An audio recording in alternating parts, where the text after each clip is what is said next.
Shalom saudara terkasih dalam Kristus Yesus. Senang sekali kita dapat berjumpa kembali lewat video khotbah kali ini. Masih dalam semangat kenaikan Tuhan Yesus yang kita peringati tanggal 21 kemarin.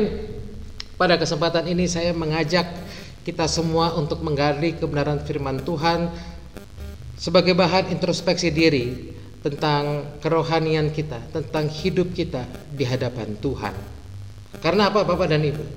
Karena ketika Tuhan Yesus datang kedua kalinya, Dia hanya menjemput orang-orang pilihan, bukan hanya orang-orang yang mengaku Kristen, bukan hanya orang-orang yang memiliki keyakinan pasti akan diselamatkan, yang akan masuk kerajaan sorga, bukan orang-orang yang berseru Tuhan, Tuhan, bukan orang-orang yang telah melakukan banyak mujizat yang akan masuk kerajaan sorga, bukan itu.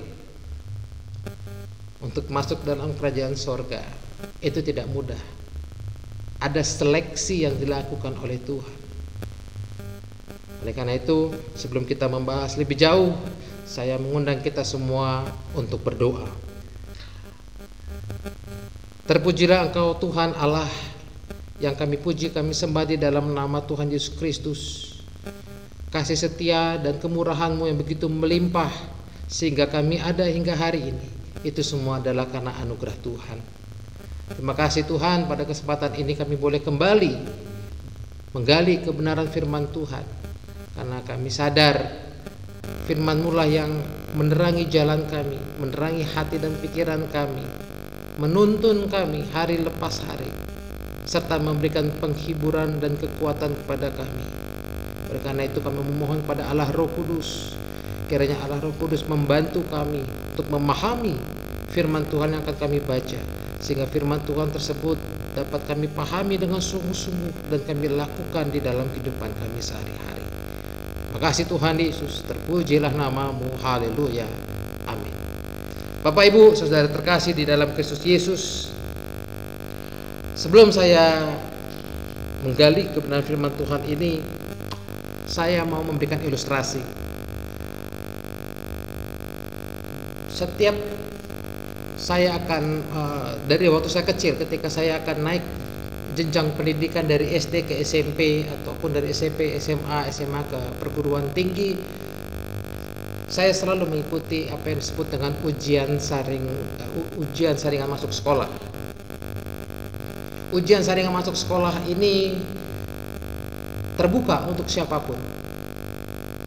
Siapapun boleh ikut, siapapun boleh duduk mengerjakan. Namun pada akhirnya, di hari penentuan, hanya orang-orang terpilih saja yang akan diterima di sekolah tersebut. Demikianlah di dalam mengiring Tuhan Yesus, semua orang boleh kagum terpesona kepada Kristus, semua orang boleh masuk ke dalam gereja, semua orang boleh berdoa kepada Kristus, semua orang dapat dipakai Tuhan untuk melakukan mujizat. Tapi kenyataannya, ketika Tuhan Yesus datang kedua kalinya nanti, tidak semua orang-orang tersebut yang sungguh-sungguh akan masuk dalam kerajaan sorga, yang sungguh-sungguh akan menikmati perjamuan kawin bersama dengan Dia. Karena itu pada video khotbah ini saya memberikan judul khotbah, yaitu orang-orang terpilih. Karena memang hanya orang-orang terpilih saja yang akan menikmati perjamuan kawin anak domba bersama dengan Kristus. Hanya orang-orang terpilih saja yang sungguh-sungguh akan masuk dalam kerajaan sorga. Hanya orang-orang terpilih saja yang disediakan tempat oleh Kristus. Siapakah orang-orang terpilih itu? Mari kita membaca nats firman Tuhan yang terambil dari Injil Matius pasal 22 ayat yang ke-14. Kita akan membaca hanya satu ayat saja. Pada lain kesempatan saudara bisa membaca mulai dari ayat yang pertama sampai ayat yang ke-13. Lembaga Alkitab Indonesia memberikan judul Perumpamaan tentang Perjamuan Kawin. Ayat ke-14, sebab banyak yang dipanggil, tetapi sedikit yang dipilih. Sekali lagi, Firman Tuhan berkata, sebab banyak yang dipanggil tetapi sedikit yang dipilih. Injil Matius ditulis oleh Matius terkhusus untuk orang-orang Yahudi, sehingga dalam Injil Matius gaya bahasa ataupun peristiwa-peristiwa yang terjadi cenderung peristiwa-peristiwa yang berkaitan dengan kehidupan orang Yahudi. Setiap Injil, baik itu Injil Matius, Markus, Lukas, Yohanes, mereka memiliki audiensnya sendiri, mereka memiliki pendengarnya sendiri. Surat masing-masing Injil ditujukan kepada siapa, apa penekanannya, itu berbeda.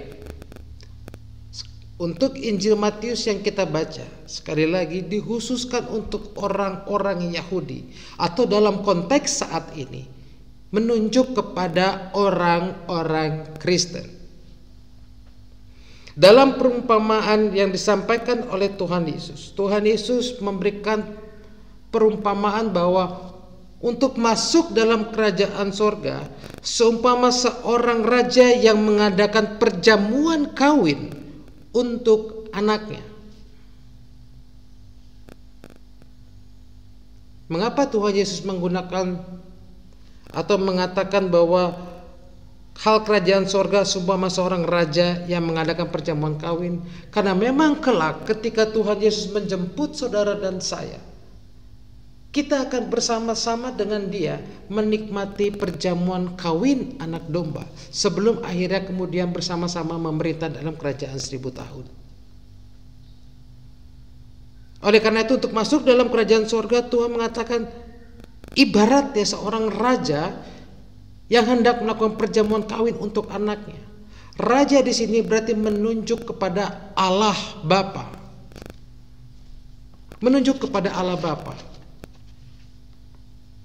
Allah Bapa ini dia hendak mengadakan perjamuan untuk anaknya. Kristuslah yang datang kepada manusia. Allah mempersiapkan suatu perjamuan kawin bagi anaknya kepada manusia. Inilah inisiatif Allah yang mengasihi kita, sungguh luar biasa. Di ayat yang ketiga dikatakan, raja tersebut menyuruh hamba-hambanya memanggil orang-orang yang telah diundang ke perjamuan kawin, tetapi orang-orang itu tidak mau datang. Bapak, Ibu, saudara terkasih, kalau saudara menerima undangan, apa yang terbesit dalam pikiran saudara?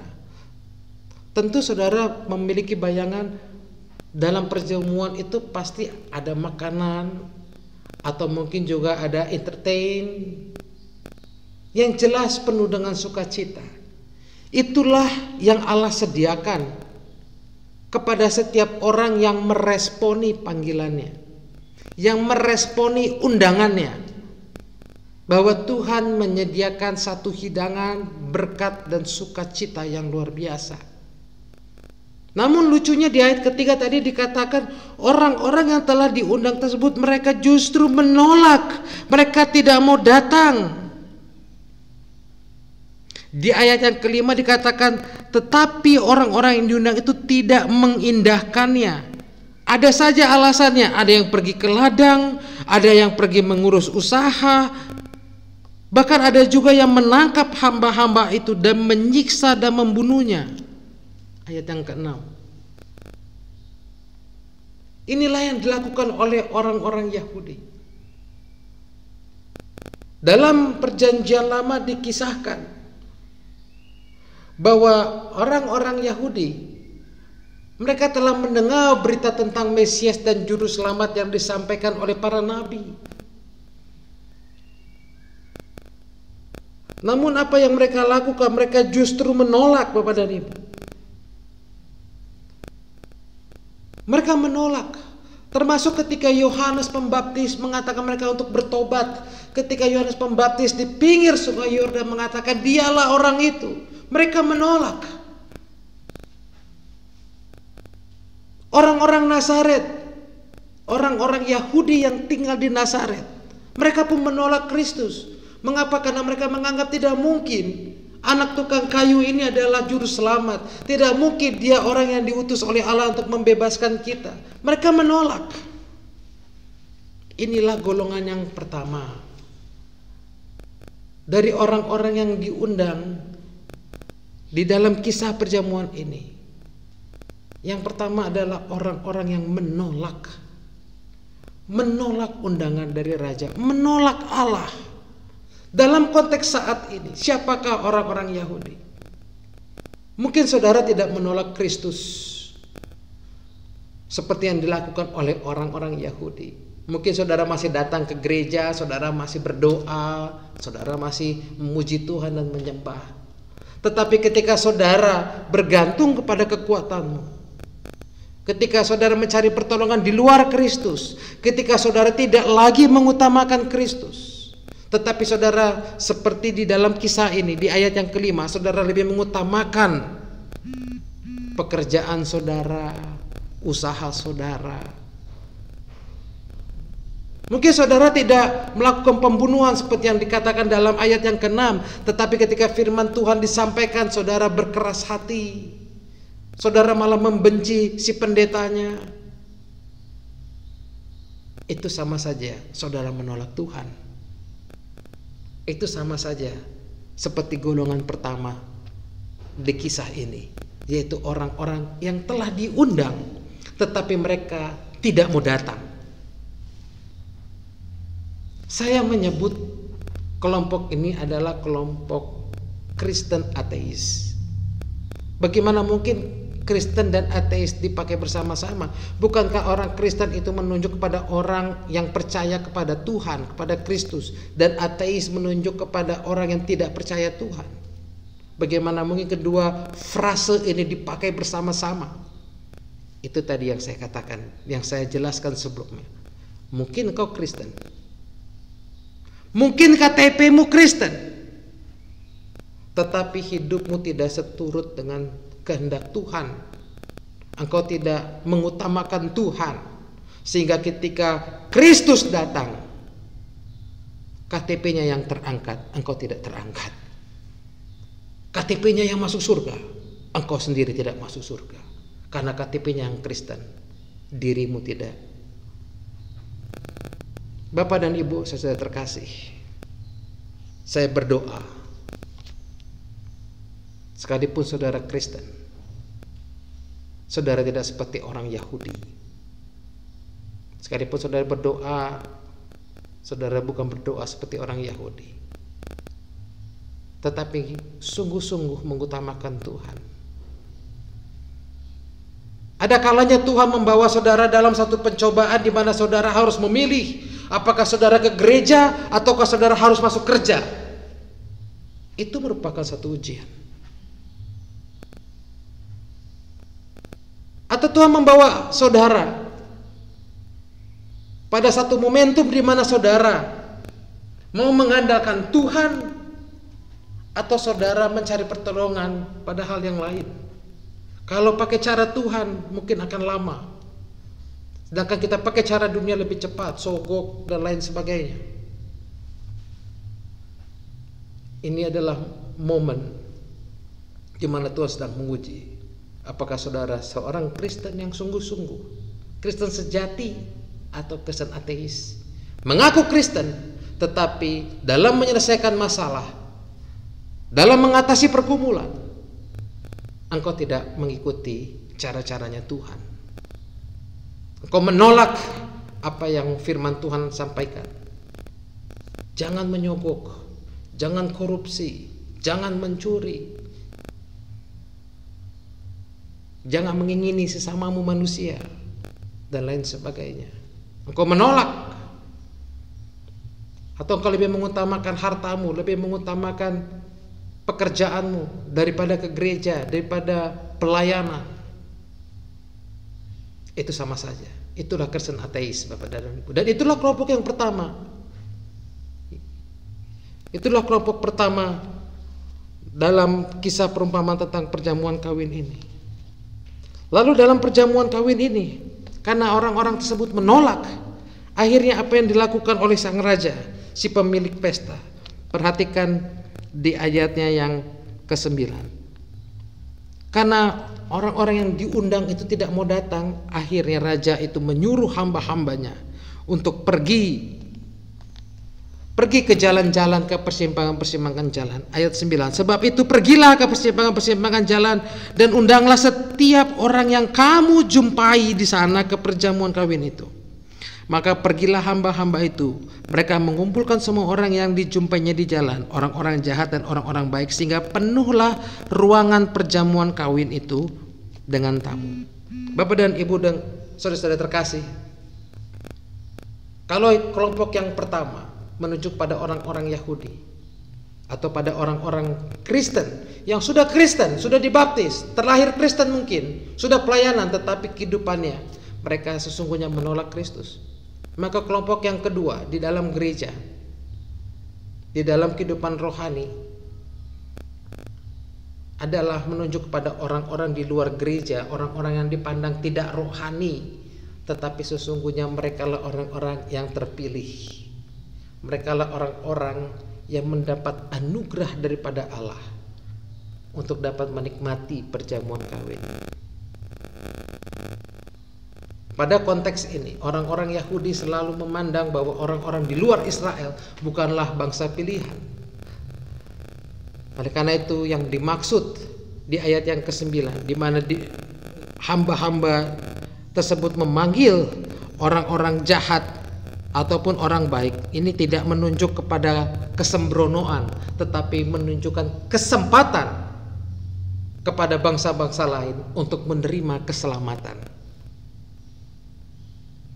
Ketika orang-orang Kristen di dalam gereja, mereka banyak yang bermain-main dengan imannya, tidak sungguh-sungguh dalam mengikut Tuhan, maka Tuhan memberikan kesempatan kepada orang di luar sana untuk menerima keselamatannya. Kalau saudara memperhatikan perkembangan kerohanian di Timur Tengah, dalam 10 tahun terakhir ini tercatat bahwa begitu banyak orang dari agama lain, agama seberang, rekan terdekat kita,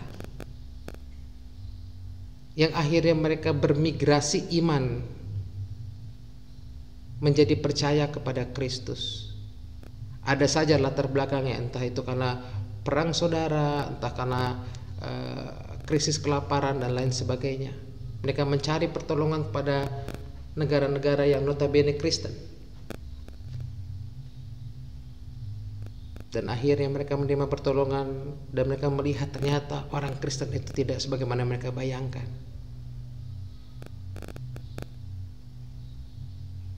Inilah yang dimaksud kelompok kedua dalam perjamuan kawin ini, bahwa kesempatan terbuka bagi orang lain, bagi orang-orang di luar gereja, bagi orang-orang yang terlahir dari keluarga non-Kristen, tapi pada akhirnya mereka justru yang akan menikmati perjamuan kawin anak domba.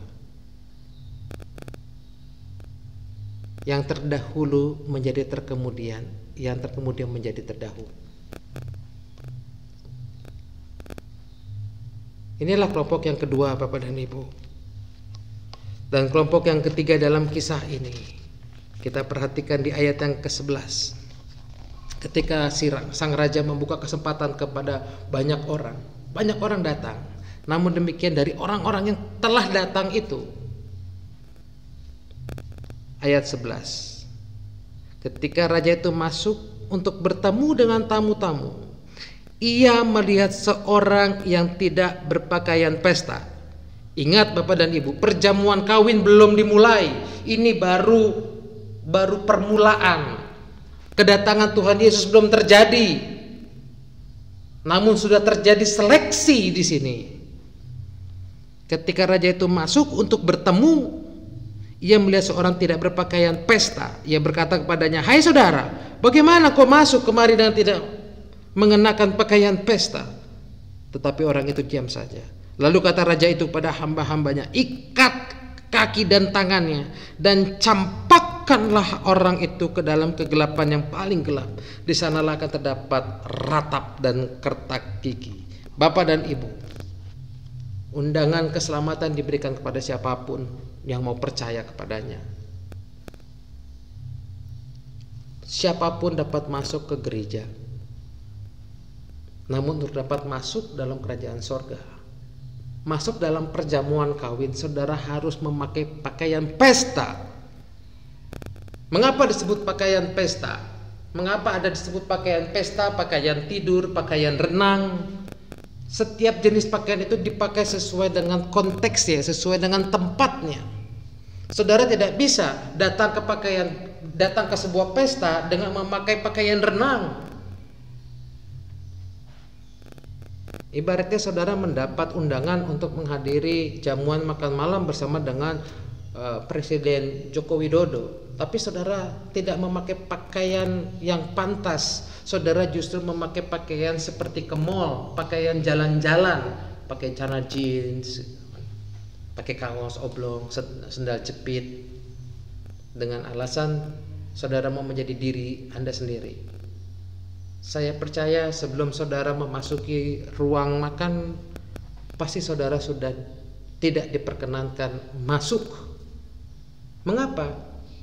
Karena dengan berpakaian yang pantas artinya kita menghormati si pemilik pesta.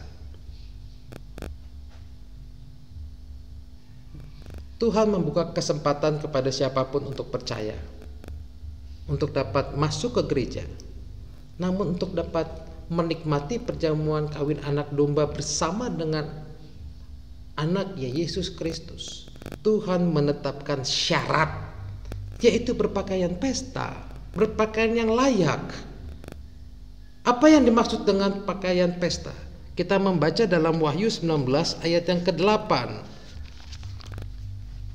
Wahyu 19 ayat yang ke-8. Mulai ayat yang ke-6 judul perikopnya adalah perjamuan kawin anak domba. Ayat yang ke-8 berkata demikian, dan kepadanya dikaruniakan supaya memakai kain lenan halus yang berkilau-kilauan dan yang putih bersih. Dalam tanda kurung dikatakan lenan halus itu adalah perbuatan-perbuatan yang benar dari orang-orang kudus. Siapakah orang-orang kudus? Orang-orang kudus adalah orang-orang yang telah dikuduskan oleh Tuhan, yang telah ditebus oleh Kristus. Semua orang Kristen. Namun untuk bisa menikmati perjamuan anak domba, bukan hanya sekedar dikuduskan oleh Kristen, bukan hanya sekedar dibaptis, bukan hanya sekedar aktif di gereja, tetapi saudara juga harus berbuat benar, bukan berbuat baik. Apa perbedaannya baik dan benar? Perbuatan baik belum tentu benar, tapi perbuatan benar sudah pasti baik. Perbuatan baik cenderung bersifat subjektif, tergantung perasaannya kita, pandangan kita. Itu baik. Apa yang baik bagi saya belum tentu baik bagi orang lain. Tapi kalau benar, ini menunjukkan satu standar. Dan standar yang dikehendaki Allah adalah hukum Allah itu, firman Tuhan. Itulah yang menjadi ukuran apakah saudara layak masuk dalam perjamuan anak domba atau tidak. Engkau sudah dikuduskan. Kudus berasal dari kata kadosh, kadoshi, orang yang dipisahkan dari dunia ini. Ketika saudara percaya dengan Tuhan Yesus, maka saat itu juga saudara dipisahkan. Saudara menjadi umat Allah. Namun dari sekian banyak umat Allah, Tuhan saring lagi. Orang yang layak adalah orang yang berbuat benar, melakukan perbuatan-perbuatan yang benar, dan perbuatan-perbuatan benar itulah yang akan menjadi pakaian pestanya kita ketika kita berjumpa dengan Tuhan. Pakaian pesta kita adalah perbuatan benar kita, perbuatan yang seturut dengan hukum Allah. Kalau saudara tidak memakai itu, saudara tidak hidup benar, tidak melakukan seturut dengan hukumnya Allah, maka saudara tidak layak. Sebaliknya, apa yang akan dilakukan oleh Allah? Kita baca di ayat yang ke-13 tadi. Allah akan menyuruh, atau raja itu menyuruh hamba-hambanya, ikat kaki dan tangan orang itu dan campakkanlah ke dalam kegelapan yang paling gelap. Di sanalah terdapat ratap dan kertak gigi. Saya percaya tempat itu bukanlah sorga. Saya percaya di sorga bukanlah tempat di mana ada ratap dan kertak gigi, di mana ada kegelapan. Inilah kelompok yang ketiga di dalam kekristenan, yaitu ada orang yang senang dengan euforia Kristen, pakai salib, kalung salib, anting salib. Begitu happy dia menjadi orang Kristen, tetapi hidupnya tidak benar. Ada saja orang yang bahkan kalau misalnya dianya kaget itu sampai teriak, Tuhan, Tuhan, Tuhan Yesus, Tuhan Yesus. Itu tidak menjadi jaminan bahwa engkau telah berbuat benar. Kekristenan bukan hanya dinilai dari aksesoris yang kau pakai, tetapi dari perbuatanmu. Perbuatan di sini berarti pikiran, perkataanmu, bahkan isi hatimu. Mungkin di mulut engkau katakan saya tidak membenci, tetapi dalam hatimu engkau menyimpan dendam. Itu sama saja engkau belum melakukan perbuatan yang benar. Bapak dan Ibu, saudara terkasih di dalam Kristus Yesus, orang-orang Kristen yang demikian, yang hanya senang dengan euforia Kristen, yang hanya meresponi panggilan Kristus, tetapi tidak mau hidup benar, inilah yang akan menerima penghakiman, yang akan dibuang dan menerima siksa api neraka. Jadi sebagai kesimpulan dari firman Tuhan kita kali ini adalah, jangan bangga jika engkau sudah dibaptis. Jangan engkau berbangga diri karena engkau sudah rajin ke gereja, sudah pelayanan. Itu baik. Itu baik. Namun itu bukan segalanya. Yang Tuhan kehendaki adalah engkau melakukan kehendaknya. Engkau melakukan kehendaknya. Dalam bacaan kita ini, Tuhan mengatakan untuk masuk dalam kerajaan sorga seumpama ada 3 kelompok. Ya, tiga kelompok ini adalah orang-orang Kristen. Tetapi kelompok yang pertama orang Kristen ateis, di mana dalam bacaan kita menunjuk pada orang-orang Yahudi, orang-orang yang sudah Kristen tetapi sesungguhnya mereka menolak Tuhan. Apa maksudnya menolak Tuhan? Mereka tidak melakukan atau tidak mengutamakan Tuhan di dalam kehidupannya. Mereka lebih mengutamakan pekerjaannya.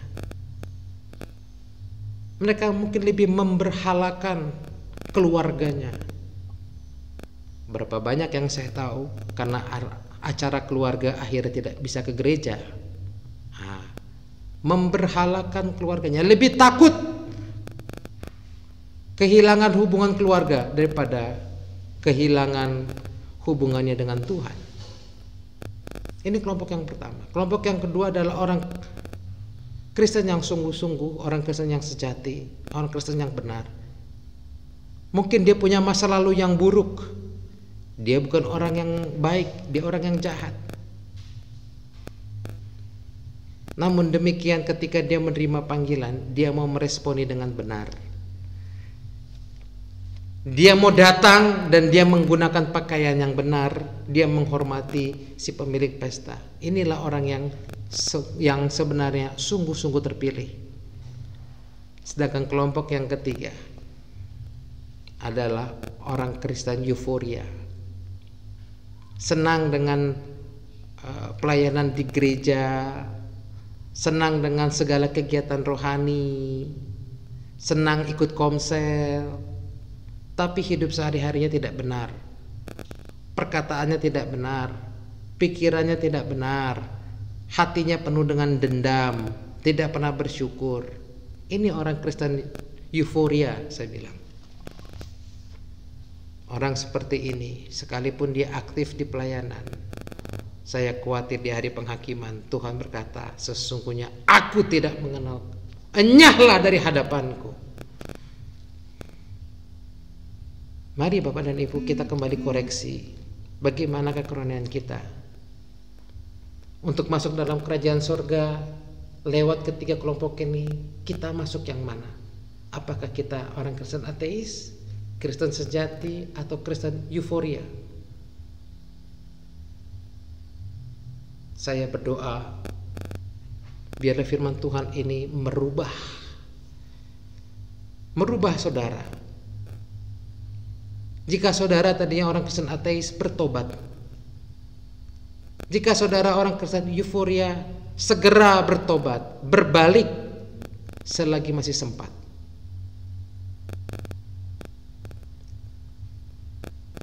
Kedatangan Tuhan Yesus akan segera terjadi. Jangan sampai saudara ketinggalan.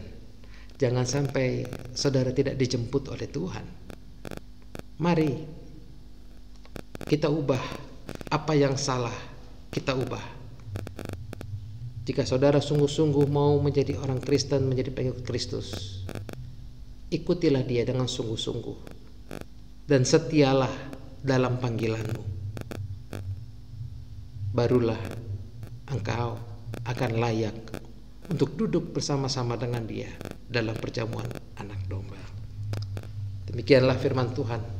Kali ini mari kita sambut kebenaran firman Tuhan ini dengan pujian berikut ini.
kasih Tuhan Yesus untuk firman-Mu pada kesempatan ini, di mana Engkau menegur kami, memperingatkan kami bahwa tidak semua orang yang mengaku Kristen, tidak semua orang yang sudah dibaptis, bahkan sudah pelayanan, yang sungguh-sungguh akan terpilih untuk masuk dalam kerajaan surga.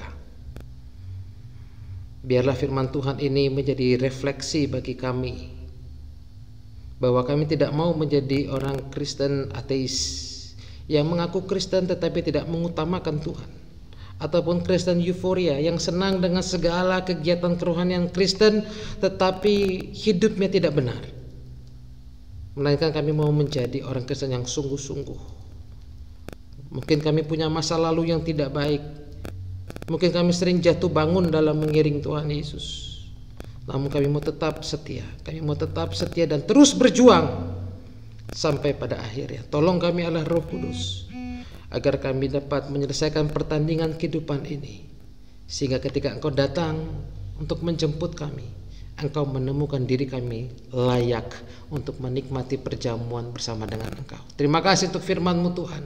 Biarlah firman ini tinggal tetap dalam hati kami dan dapat berbuah lewat kehidupan kami sehari-hari.